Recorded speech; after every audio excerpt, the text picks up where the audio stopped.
Hello and welcome to part 2 of the 300 subscriber special. In this video we will be going over the entire layout, interesting bits and pieces about some of, well, the pieces of the layout, and alongside that we'll also show off the DCC. But let's get to what some of y'all came for here first, the layout. So this corner originally was more meant to be like a horseshoe curve style thing, and then I went to the Burlington County Model Railroad Club in New Jersey, saw this station for $10 and said, yeah, that's going here. So this is a newer station on the layout. I definitely need to get some better trees in here and more of them. I'd like to have this whole thing filled in with trees back here. I would like to have trees, you know, over here, under and around the camera for the YouTube stream and Discord layout remote control streaming. I'll get to more on that later in a different video in part 3. But yeah, for now, we also have the Burlington Northern caboose here. That's the green version for, I forget what line that was supposed to be for. But yeah, so we got these here. We go on over here. We got some telephone poles, and then we have, excuse me, 3D printed signal tower. And as you can see, this is printed from white PLA and signal box right in the middle of the tracks for realistic stupidity. That is all printed out of white PLA. You will see that later on in the video we will come across some better signal towers. These will get replaced in a little bit and maybe even sold at Timonium. We'll see. Moving on here to the farm. This was a recent change. The farm used to be where the industrial area is now. But there's a little bit more room over there, or at least there was before I started doing some other stuff. I might swap it back. I don't know. I haven't fully decided yet. But we got the farm over in this corner now. Everyone knows this guy. This is Old Man Jenkins. He lives in a log cabin. Fun thing about that, I made and painted that log cabin at a summer camp when I was like 11. So it's just kinda, it's found a spot on the layout, whether I wanted it to or not. It was gonna be on here somewhere. And it fits perfectly for Old Man Jenkins' farm. So you can see, it's got a bush there covering that coupler. It's got some logs on the ground. It's got some firewood set up for the winter. He's got some animals in a pen. He's got some horses roaming about. He's got his car from the 70s, and then we got another car over there from the 60s. You know, that one, the engine kind of went on that one. So, got the next oldest one he could find for a decent price, right? Okay. Of course, he also has a abandoned trailer that's literally just storage now. And just to take it up a level, he has a box car that's no longer has trucks. It's been completely abandoned, and that is also his personal storage. Everyone knows an Old Man Jenkins. Now, moving on here, we see some of those newer 3D printed signal towers I was talking about. Got the Norfolk and Western style 6-head signals along with some 3-head signals that I only have on there because it's an interlocking. So yeah. So far the track plan up until this point has just been 2 loops.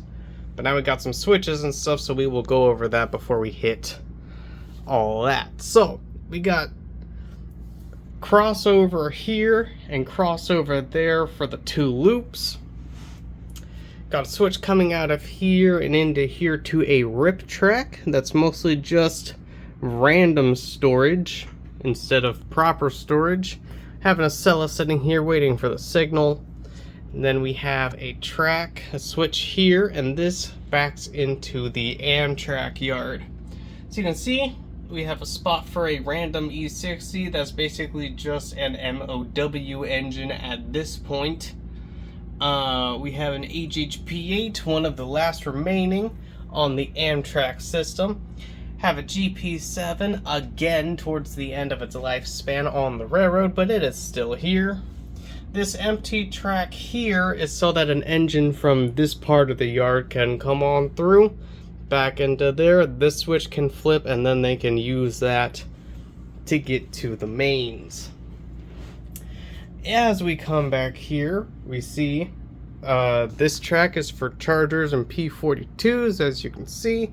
This track has a dash 8 on it, along with some F40s in storage. Who knows when you need an extra F40 for something if all the P42s are gone. This one is still unpainted in Phase 5. It's somehow made it this far along. Same with the Pepsi cans. And then we have some AAM7s. This track is not actually powered because when it's just sitting here, there is 4, 8, 12 bulbs are drawing power. It gets close to an amp, so that track stays unpowered just to save on the amperage on the boosters. Then also we have a track for the sprinters. Come across here, have another switch here. This switch actually has some broken contacts on it, so this track here is not powered. So I can, it's a free unpowered track for me to put whatever I want on there. It could be a DC locomotive that I haven't converted yet or something. I could just have it sit there and it not be affected by the rest of the DCC track because it's not electrically connected. Then also we have a spur track here. That's typically where I have the Susquehanna unit just kind of chilling there. Maybe a Norfolk Southern unit, something like that. So that comes back here, and then it gets back to the main. Let's head back over this way and talk about the buildings. Have a smaller shed there next to this house. Yes, that shed right there in my head canon is a model railway club. This person that has this house here owns this whole piece of land here. They had that built so that they could have their model railway club separated from their house, yet still on their property. Have a business here, and then we also have an abandoned, well, what once was an abandoned factory of sorts that is now a Chip Ganassi NASCAR race shop. I am a huge NASCAR fan, so of course that had to make it into the layout somehow. Here we have the main station cluster. This is just something I kind of have thrown together at the moment. This station here is a cheap Chinese one off of eBay. It's like 17 bucks, honestly. For what you get for the money, it's not bad, but if you can find something used at Timonium for $17 that looks way more better than this, probably go for that. This is a Tomy Thomas the Tank Engine station from my original Thomas the Tank Engine train set. That is the only piece that has survived. So of course it had to make it to the layout somehow. At one point it was front and center, but now it's kind of put back there, so it's a lot harder, or a little harder to notice. Here we have my first HO scale station, the Sunnyvale station. Of course, everyone knows this station. Then we also just have a shed thrown onto the end, kind of looking like an extension to the original shed. Come over here, we have telephone poles going the whole way across. Have a random shed here for equipment. We have the signal box for this whole interlocking. Then we have this cab here. That's off an SW8 Penn Central switcher that I am actually going to move somewhere else. You will see where in a moment. We also have the old signal tower here, which is no longer in use and has plans to be torn down eventually. It's on the chopping block, but it is not scheduled. Have another house back here. That one was off of my cousin's layout for the brief time he was into model trains, but recently he's moving to Texas, so some of the train stuff got left behind. Here we have another house, and then we have the industrial section here. So you can see it's just extra stuff that I had around that I wanted to put somewhere. So we got a truck yard, got some trailer moving stuff and such. Here we have another one of those 3D printed signal box and signal tower. Again, will be replaced at some point. This is my father's F40PH from a while ago. As you can see, it's very beat up and the motor inside of it has burnt out, so it is now on the museum tracks. And this is the Railroad Museum, and we are going to take this cab that we got earlier. We are just gonna plop that right in the yard here. Well, the museum yard. See, you got telephone poles coming the whole way over to the museum building. This is where you pay to get access to the yard, along with look at some of the artifacts that they have in the museum. As you can see, we have a Metroliner set here that typically randomly disappears and will run with a 3-car Metroliner set. It's a crazy day when that happens. No one knows how that even works. It's just it's weird. Got a little Porter engine here. We have a Delaware and Hudson C630. Got a rail runner there. We got a big Pennsylvania Railroad 210-2. Pennsylvania Railroad, two Pennsylvania Railroads 280s. And then we have a Burlington Northern C415, if I remember correctly. So yeah, that is pretty much the layout. I do have some LED lights up here. They are not that good and they are falling down, and they are going to get replaced with better ones and brighter ones at some point, probably once I get fully fed up with it.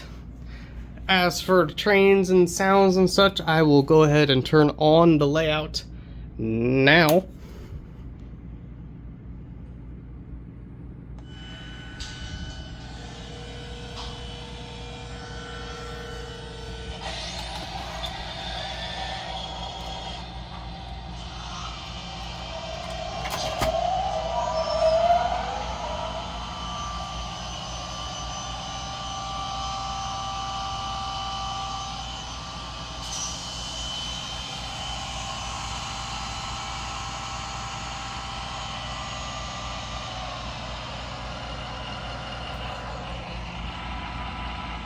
So there's your layout, and then as for DCC, go ahead and turn that off. We have an NCE Smart Booster 5 there, as well as an NCE Power Booster 5.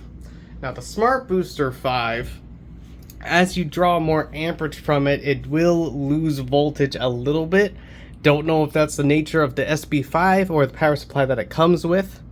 So because of that, as you load it down, the trains will get slower as you get closer and closer to 5 amps.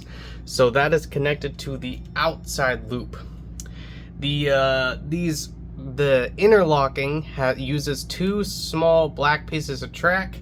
I removed the rail joiners from in between the 2 black pieces, so that the outside loop and inside loop are completely isolated from each other.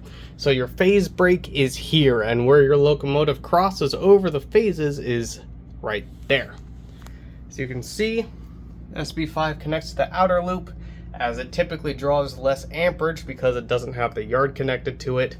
And then your power booster is connected to the inside loop, as typically that one is drawing a little more amperage, but the voltage stays the same on the power booster 5 until you reach the amperage limit, and then it cuts out. So that's why the yard is powered off of the power booster 5 and such. As for the cabs, got cab bus wire going over to this panel that's just for the moment held on there by a clamp. Got 3 throttles plugged into it. We have my older System 1 throttle on there, and it's just has 3D printed throttle holders on the legs. Got my blue screen throttle there. Then we also have my neat little Cab 04 here with a more Digitrax style throttle holder on it, and yeah, that's about it. I do have the power cab here, and that is plugged into these panels for the N scale layout up there, but we're still not ready to show off what's going on up there, as it's nowhere near being done. At some point I will show updates on it, but for now that's just going to remain a surprise. So that is about it for part 2 of the 300 subscriber update. I hope you guys have a good one, and I will see y'all in the next video for part 3.